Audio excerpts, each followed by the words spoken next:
ไปไหนมาหลายวันก็ไปทำงานแล้วก็ไปเที่ยวกับผู้หญิงคนอื่นมีลูกนี่น้องจอยเจอบนรถทัวร์ได้เบอร์โทรมาด้วยน่ารักนี่น้องส้มสวยชอบเนี่ยเบอร์น้องออยนี่ของน้องตุ๊กน้องเก๋ลิปสีแดงนี่ก้าวเพื่อนคนนี้พี่รักผู้ชายพี่มีซีดีด้วยมีผู้ชายจะมาบอกแบบเนี้ยยืดอกพกถุง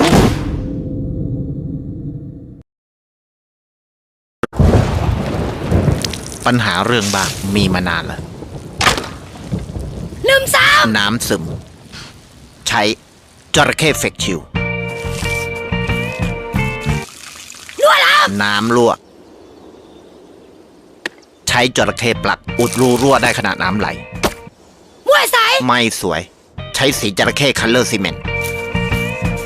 เปลี่ยนกระเบื้องเปลี่ยนกระเบื้องใช้จระเข้ทองกาวซีเมนต์ปูทับได้เลยป้องกันราดำป้องกันราดำใช้จระเข้พรีเมียมพลัสพื้นลื่นใช้จระเข้กันพื้นลื่นขี้บ่นใช้จระเข้กันขี้บ่น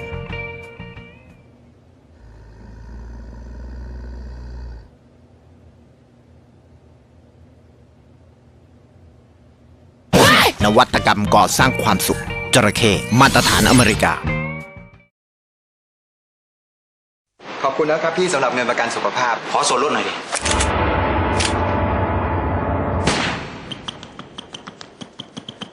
ฟิตมากลดมากประกันตามฟิตประกันสุขภาพจากสินมั่นคง1596ในปัจจุบันผู้หญิงมีปริมาณมากกว่าผู้ชาย60% ของผู้ชายแต่งงานแล้วอีกส่วนหนึ่งบ้างานที่เหลือหลอกนะไปเลยสุดท้ายก็เป็นเนี่ยดูแลตัวเองให้ดีแล้วกันเริ่มต้นจากการกินทาโร่ทาโร่จบ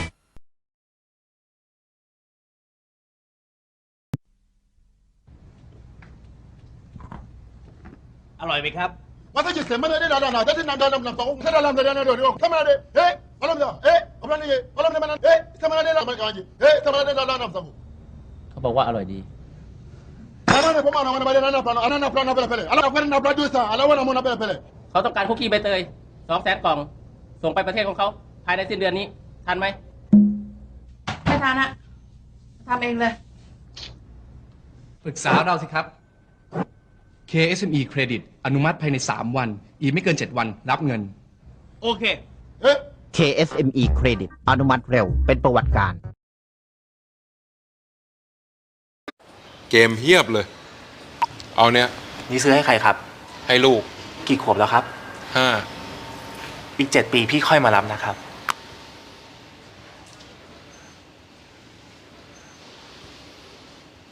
ยังไง12 ปีเป็นอายุที่เหมาะสมในการเล่นแท็บเล็ตครับและช่วงที่เขายังเล็กอยู่ผมอยากให้เขาได้ใช้ชีวิตอยู่กับพี่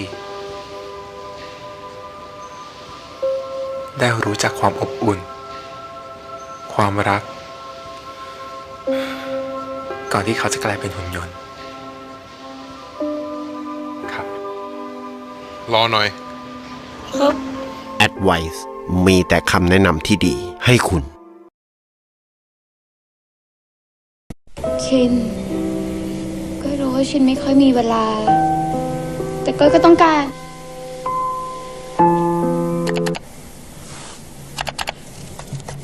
งานหนักนะครับสกอต100หน่อยนะครับคุณทรงเกียรติรับยาค่ะคุณทรงเกียรติใช่ไหมคะครับ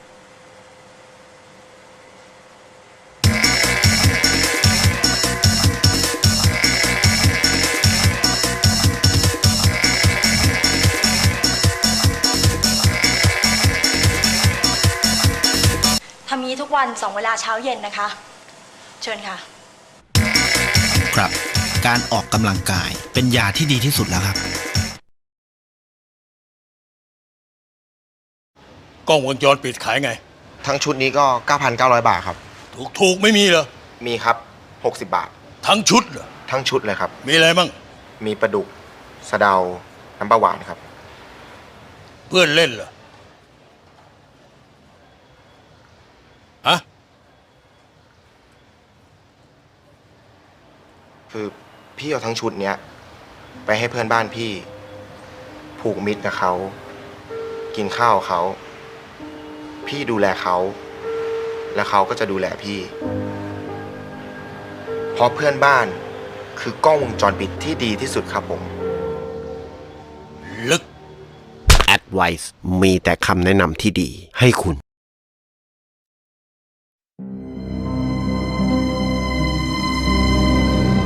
عمري أنا عايز أعيش مع بنتك للأبد. ومال مشي مخطوف كده ليه؟ عشان فامباير. طب عندك شقة يا أستاذ فامباير؟ ويكتبها باسم بنتي. لا هو أنا عندي صندوق كده. نعم. فامباير حبيب في مصر ما ياكلش معانا خالص بس بيك باكس سوداني محمص وليتا بقى مجرمشه وبيكنيكس بياكل معانا قوي يا حبيبي. بيك باكس سوداني دبل كرانش. دول عايزين يمصوا دمنا يا ابني.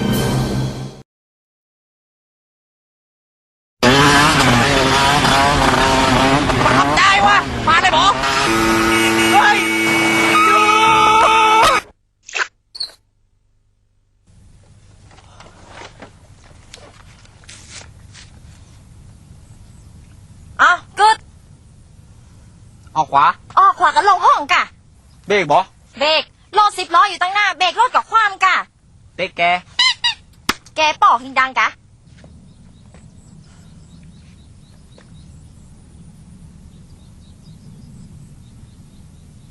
เอาอีกหัน ชีวิตจริงไม่มีเวลาคิดนานขนาดนี้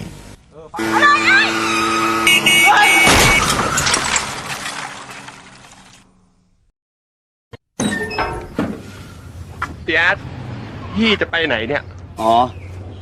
ว่าจะไปเรียนแต่งหน้า นั่งสมาธิ ดำน้ำปลูกปะการัง ทำอาหารนวดสปา ปลูกป่า ดำนา ดูดิจิทัลไนท์ไลลี่ ตีกอล์ฟล่องเรือ ส่องสัตว์ ช้อปปิ้ง ดูงิ้ว ดูละครเวที ดูคอนเสิร์ต ดินเนอร์ ทำขนม จัดดอกไม้ที่ตลาดน้ำ เรียนถ่ายรูป ดูกิจกรรม ชมเมืองเก่า เข้าสัมมนา ทัวร์ธรรมะ เรียนเต้น แล้วก็ร้องเพลง ไปก่อนนะ เยอะเนอะ เยอะ กิจกรรมมันเยอะ เพราะเมืองไทยสมัยคลับ เป็นต้นตำรับกิจกรรมความสุขของคนหัวคิดทันสมัย จากเมืองไทยประกันชีวิต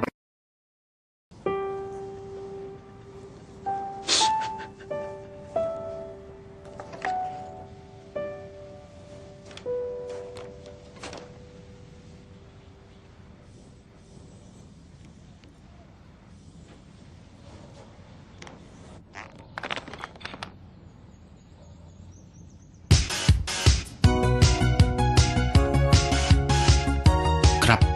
การออกกำลังกายทำให้จิตใจสดชื่นครับ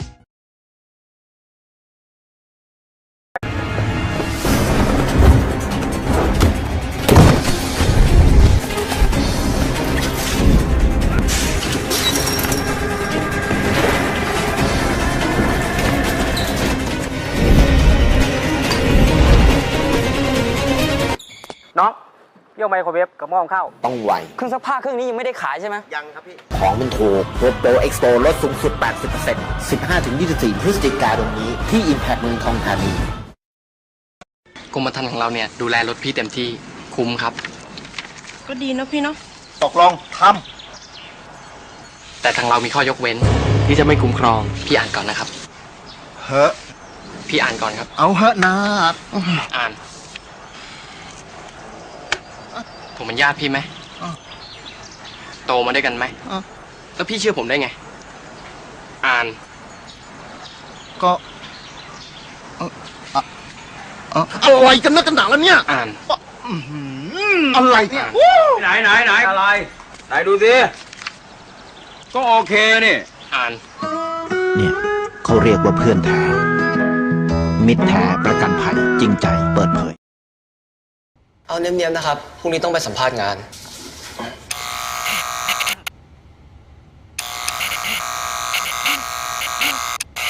นิ่งๆหน่อยครับ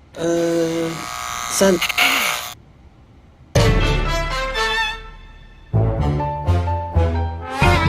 เมื่อเริ่มมีอาการอักเสบบริเวณช่องปากและลำคอใช้คามิโลซานเอ็ม ما هو انت لو بتنتبه لدروسك ومذاكرتك وتبطل بقى قعدتك مع اصحابك الفاشلين دول، ما كنتش اقول لك ولا كلمه من الكلام اللي بيزعلك ده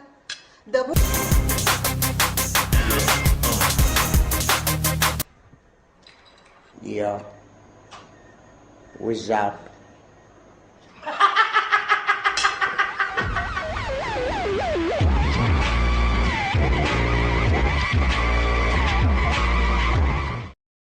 โอ้ย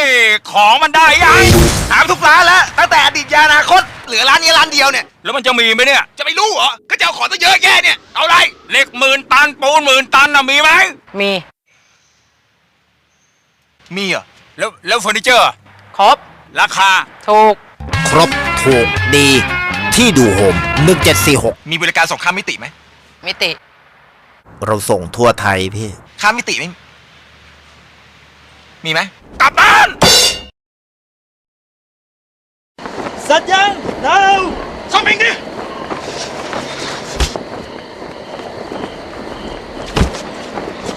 หนาว อุ่นหรือยัง หวั่นไหวทุกครั้งที่ใกล้กัน เราจะไม่หนาวถ้าเรามีกัน หนาวเนี่ยอย่าอุ่นกันเองแจ็คเก็ตอบอุ่นฟรีเมื่อซื้อแว่นท็อปเจริญถึง29 กุมภาพันธ์นี้